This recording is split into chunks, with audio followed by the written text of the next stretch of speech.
would visit the site at 6 p.m. However, they actually met at the town hall at 6 p.m. and got together in a vehicle and drove to the site as a group. They had a quorum in the vehicle, and there was no third-party witness to the conversations taking place during the drive to the site. Since the public was not given the opportunity to ride with them and listen to the conversations that may have taken place, wasn't that a violation of the open meetings law and in fact a quasi-executive session?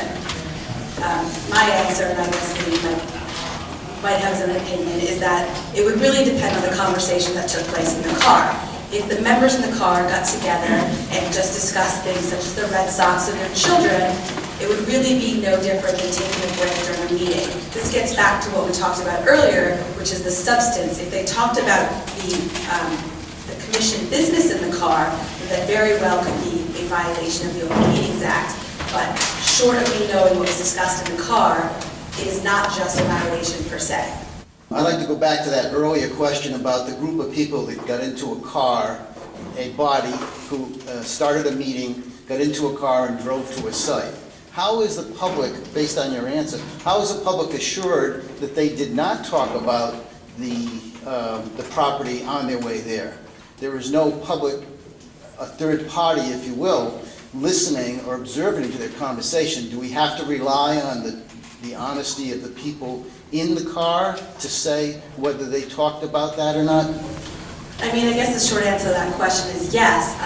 If there is any reason that somebody doubts that, they could come to the Attorney General's office and allege a complaint, and then we could request affidavits of the member in the car to talk about what it was that they discussed. Right, I mean, what they should be doing is wait until they get back to the open meeting and then we can discuss it there so the person can be involved.